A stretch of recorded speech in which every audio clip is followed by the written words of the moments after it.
Habits of Happiness is sponsored and hosted by the Mindful Life program. The Mindful Life program helps people engage in life in healthy and meaningful ways, reducing stress while cultivating genuine happiness. They offer programs locally, internationally, and online. More information at www.mindfullifeprogram.org or 970-633-0163. Habits of Happiness is also sponsored by Paradise Bakery, located in the heart of Aspen on the corner of Galena and Cooper. A favorite hangout since 1981.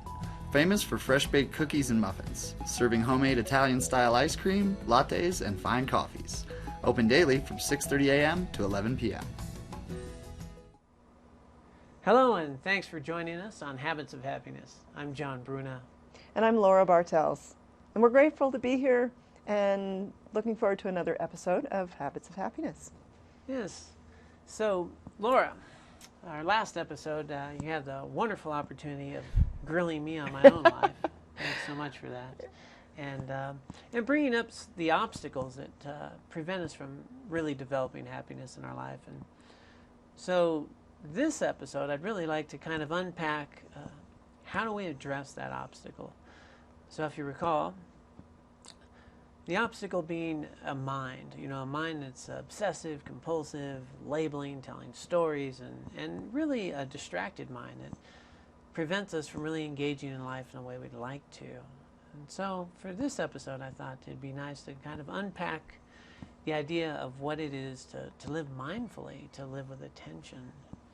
And I know that you are a mindfulness teacher, and I thought it'd be nice to have a discussion around that topic of what it is to live mindfully, as opposed to just living in this sort of day-to-day way of showing up in the world without much attention or intention. Yeah, well, I'll throw back at you the question of what does mindfulness have to do with happiness? Wow, that was quick. All right. I mean, here we are, Habits of Happiness, and we're going to talk about mindfulness, but I don't think we've connected those two yet. So what do you think? How would you describe the role? Why do we talk about mindfulness? Well, as soon as the word mindfulness comes to mind, the two pieces that really evolve in the intersection of a mind that has attention, also has intention, it has purpose and meaning. Mm-hmm. So if I want to be happy, my happiness is really contingent upon how I'm living my life and what I'm paying attention to. So the degree to which I have a choice about what I'm paying attention to and not paying attention to. Don't we have choice? Do you have choice? I mean, we're in the land of choice. I have a lot of choices, don't I? Do you? So let's talk about that. We have lots of choices, right? You go to Whole Foods Market. I have so many choices. There's a lot of happiness in that store. That's right. Yeah, so I see the road you're going down. The idea that by having a lot of choices, that's going to cultivate more happiness. Does that hold up, you think? That's a good question. It makes me think you've talked about when you were a monk and you would travel with monks around the U.S., the monks were coming from a refugee settlement with, very simple meals, probably not a lot of choice. They didn't have a market that looked like anything in the U.S. probably. And they came here and they noticed that we had all this choice, but there was something else that came with that. Yeah, with choice comes really a lot of research now in even coming out of Harvard, the idea that the more choice we have, actually the less happiness we have, which is quite fascinating because we think the more choice we get, the more happiness we get. But what actually tends to happen is the more choices, our mind starts wondering, well, what about if I'd have chosen this instead of this? Yeah. So I actually find less satisfaction with the things I've chosen because my mind will tend to wonder about this. So if we went back to Whole Foods again, or it's any market, I'm not a commercial for Whole Foods, but we just had the idea of walking down an aisle and seeing 50 items of potato chips. Then your mind, well, what about this one? Or what about this one? And with those constant choices, our mind is also left with a little less satisfaction or wondering about another choice that might have been better. It makes me think, too, that there's another piece to asking this question of do we have choice, and it's about choice of responding to the world. Do I have a choice of how I respond when somebody yells at me? Do I have a choice when something else happens in my life? I think that's an interesting piece too. You want to talk about that? Well, the core, if we want to be happy, right? It's really about showing up in a way that you feel good about. Previous shows have talked about these definitions of happiness, and we're talking about a level of well-being, a level of inner peace, a level of contentment with how I'm showing up in the world, and that level of happiness really comes from responding to life in a way that you'll feel good about tomorrow, not in the moment, not reactive, not habitualized. And so much of our life is on reaction. It's on autopilot. It's, this happens, I get angry, I say that. This happens, I get nervous, I do that. And often I wind up saying things I regret and things I don't feel good about. And I may make up my mind, as you're talking about, going to the idea of choice. I might choose to show up with patience and kindness today, and yet I go out into my day and I wind up frazzled, impatient, worried, and stressful. Even though, in my mind, I'd made up a choice that I was going to be patient today and thoughtful and kind. And I know in your own life, you learned this lesson about it's not what happens to you, it's about how you respond to it. And then having the choice about how to respond to it in a way that you feel good about was a big piece of your, just sort of transforming your life. And it has been for me as well. So how does mindfulness relate to that transformation? Why did you end up to be a mindfulness teacher? How did you get to that place with that idea? Good question. So you're bringing up, I think, one of the first keys of living mindfully. The idea that I would like to have some free will in my own life. That's my choice. It's a fascinating topic. People say that the reason we suffer is because we have free will. I often think about the reason we suffer so much is because I don't have free will, because I don't have the ability to choose one thought over another. I don't have the ability to respond to a situation the way they want. I've never met the person in my life that doesn't want to be a good person. I just haven't. And I work with people in penitentiaries, and people who have done really harmful things, and people who have done incredibly painful things.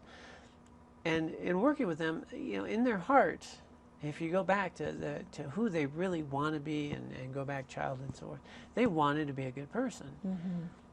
But their environment, the conditioning, the things that have happened, the abuse that has happened, the violence that was part of their life, created conditions where it was really hard for them to show up in a way that they felt good about and was meaningful and good for them. So is mindfulness then a way to develop free will? Yeah. The one piece. One piece. Yeah. So mindfulness is a big topic. Yeah. You see all the research on mindfulness. We teach mindfulness. And there's lots of definitions of mindfulness, and nobody quite agrees on exactly what it means. But at one level, mindfulness, the actual training within its origins, is a certain pitch level of attention. The ability to have such a level of attention, to be aware of your thoughts, your activities, things that you're doing, without without this elaborative process. Some people say it's being in the present moment, non-judgmentally, and what they're talking about is to have such an ability to be attentive, aware in this moment, without telling a lot of stories about what's happening, without prejudging, without bias, without, like if I'm feeling bad or if I'm feeling a little anxious or nervous, that colors how I'm going to be in any environment. So relating to what you were talking about last time about being delusional, we take something and then we tell a story and all of a sudden we're in delusion. We're 3 blocks away in delusion. Right. Our mind's already telling a story and labeling it and making it something that hasn't even happened yet, may never happen. Yeah. I mean, when we think about worries, fears, stresses, anxieties, how much of that has not happened? Right. How much of that is only in my mind? And what we'll find is that mental afflictions, the source is in our mind, and it's the stories and how we attend to the situations in our event that have a prevalent impact on those stresses, worries, and concerns, which is very different from if I'm abused as a child. Well, that's a valid thing. It happened. But my mind and my stories about future events and things that have happened, and often even going back to old stories that aren't actually very accurate, which is different from ones that happen to me that are accurate, that are and do have an impact. So, for example, what we attend to, and this is the first key, is attention. What I pay attention to becomes my reality. Right? That's what I attend to. So, do I have free will in my life means, do I have the ability to choose one thought over another? Do I have the ability to, if I decide not to worry about something, to not worry about it? Do I have the ability, if I want to show up with kindness and patience, to actually show up with kindness and patience? And so to develop free will, the ability to attend to what I choose to, rather than have my mind drag me around from one thought, one fear, one worry. You know, I'm planning now and I need to do this, or I'm, you know, thinking about what happened in the past. I don't even know where my car keys are. So is it all about being in the present moment? This attention, this piece of just being in the present moment and being aware of what's reality right now? Or well, what do we do with that? Let me just kind of finish the point of attention before I lose that point, right? So free will and attention means that if I'm going to live mindfully, I have to be able to develop a level of attention to understand that I can be here and tend to this conversation and be engaged in it in a way that I can see myself without a whole lot of projection and labeling and elaboration. But first I need to develop the attention. And that's something that in this very techie world that we live in, that is, you know, cell phones and things like that, is really challenging. But it's not just that. I mean, the busyness of a lifestyle that we had talked about takes our attention away from being in this moment so much of the time. So first is attention. And then your question now is does mindfulness mean literally just being in this present moment? We hear about that a lot, don't we? Right. Yeah. And that's an interesting discussion. To be here in this present moment. So one of my mindfulness teachers would say, mindfulness is a state of non-forgetfulness. A state of non-forgetfulness. And he would say that it means that it also relates to this present moment, attending to being here now, being here with some wisdom, and engaging in a conversation with attention and intention, meaning and purpose. But also, because of my attention, I can not forget what's happened in the past, and prospective memory, what I'm going to do in the future. So the idea is that if I'm planning a vacation, I can plan a vacation. I can tend to it mindfully with attention and make those arrangements. And that's prospective memory, that this is going to happen.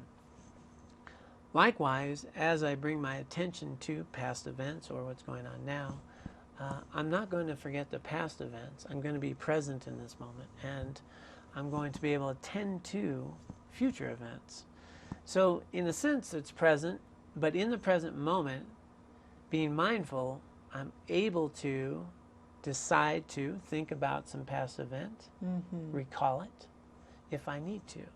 I'm able to place an appointment in the future and know if I made an appointment on Tuesday, well, I have an appointment on Tuesday because I was there when I made the appointment. My attention was there, my presence was there, I have some attention around it. But on a deeper level and relating directly to happiness, I think it's a state of non-forgetfulness of what's really important to you, what's a meaningful life to you, what isn't that really provides your lasting happiness in life, and what are your values. And so that leads into this second key, which is values. If we want happiness in our life, if we really want happiness in our life, if we want well-being, inner peace, tranquility, a sense of fulfillment, well, that's going to come from living a life that's meaningful. That is in alignment with your values. That's something that is at our very core. When I do things I feel good about, guess what happens? I feel good. When I do things I don't feel good about, I feel guilt. I feel less esteem. I feel, not so good. And so when I think about mindfulness in terms of non-forgetfulness, how about not forgetting what's really important? Not forgetting that this day will never come again.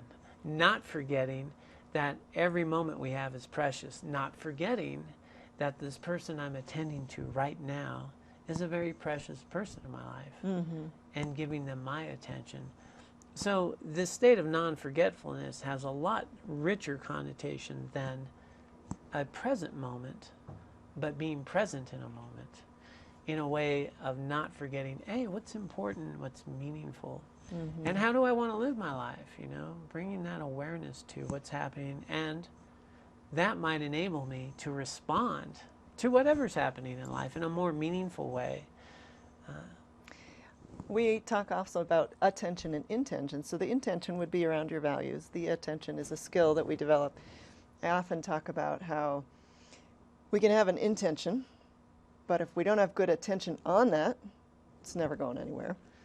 And, if we have good attention skills, but we don't have an intention, a clear intention, or we don't really know our values, what are we attending to? And what's the point of attending if we're not infusing it with a good direction? So it's interesting, I think about, one could be going off this way, and we got this one down, but this one's over here, or we got this one down and this one's over here. But when we put those two together, they really work well together. Right. Yeah. Yeah, we, as soon as you said you can have attention or intention without attention,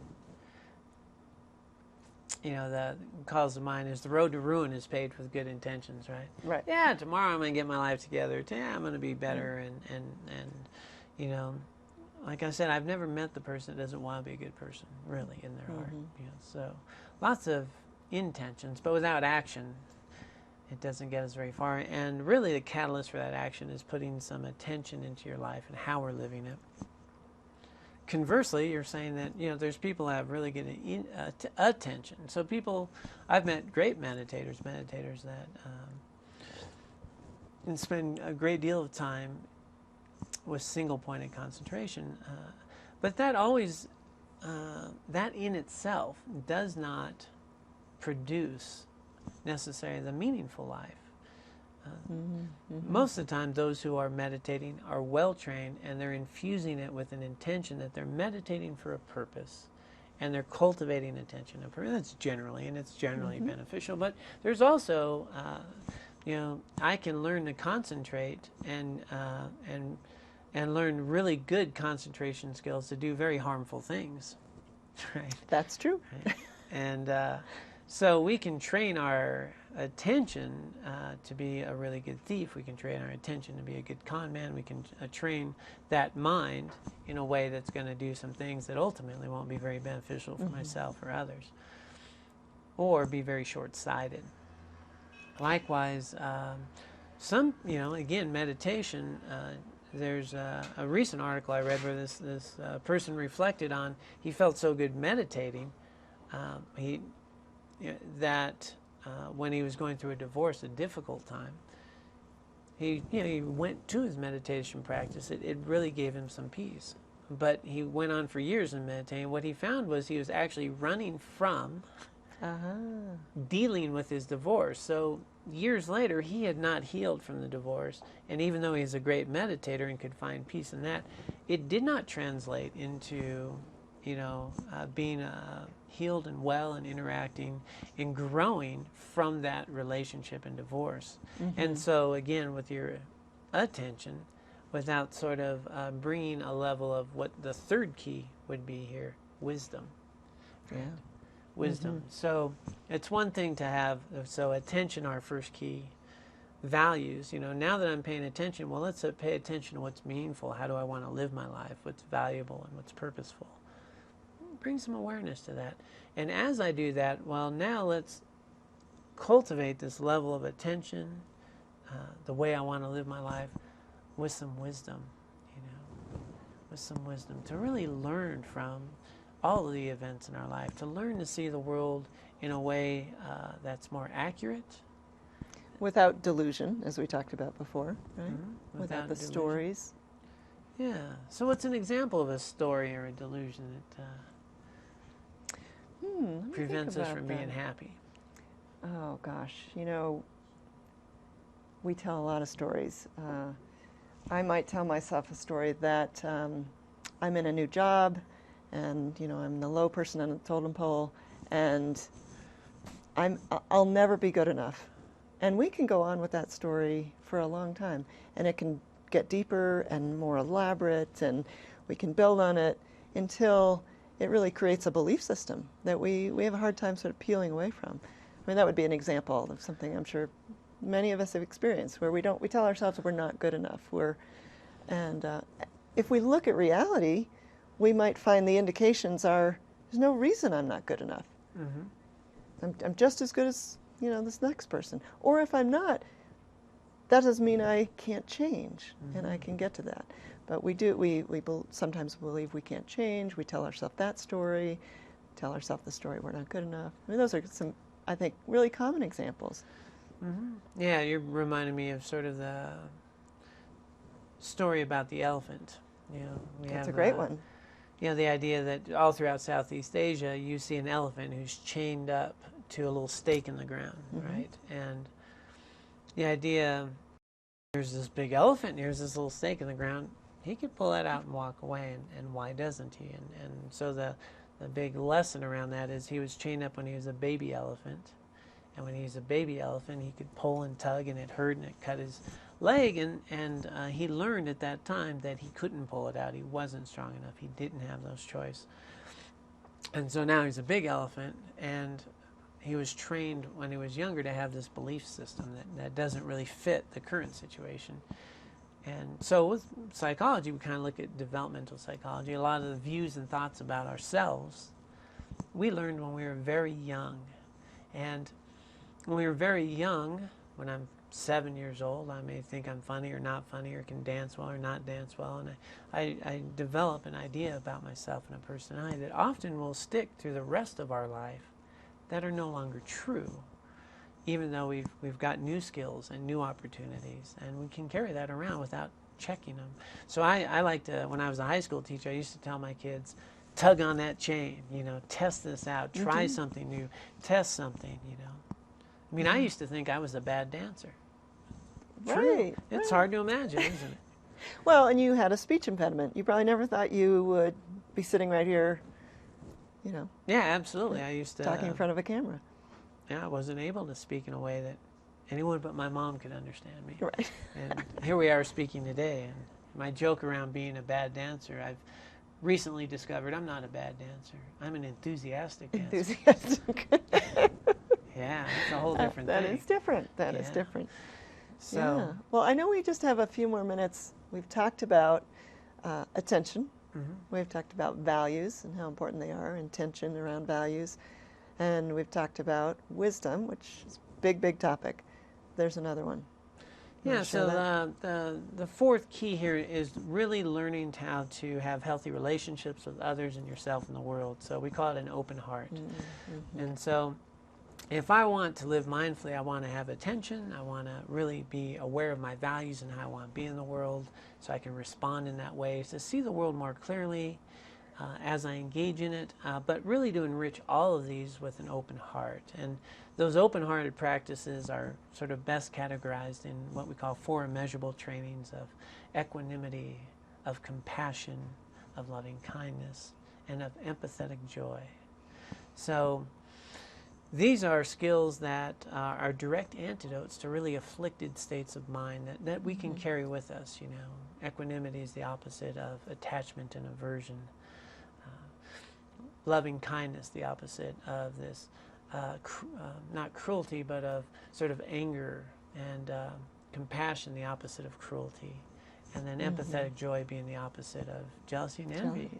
Yeah. So and these are universal. I mean, these are things that help us just to be better people.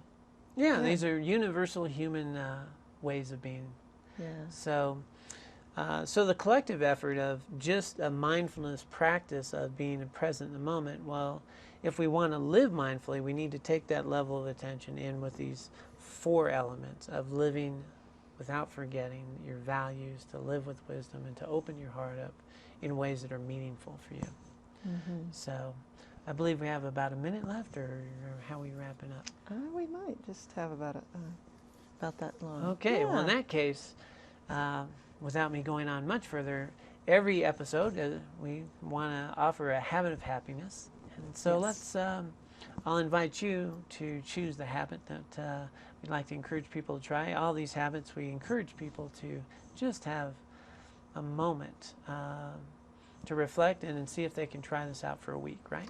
Yeah, and I think a good one for this episode, as we talked about these 4 keys, and the first being attention, is a simple practice around attention, where we suggest that each day you just notice some things during the day, maybe notice 5 things throughout your day that typically would go unnoticed or unappreciated, and just take some time to experience them and reflect on them.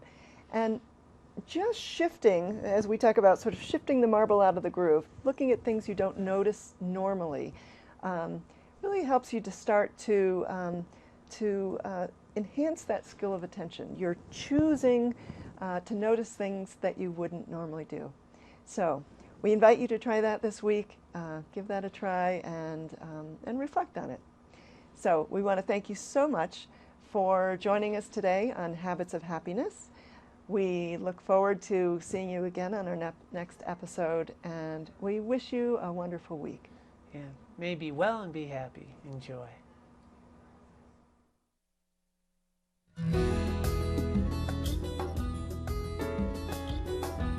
Habits of Happiness is sponsored and hosted by the Mindful Life program.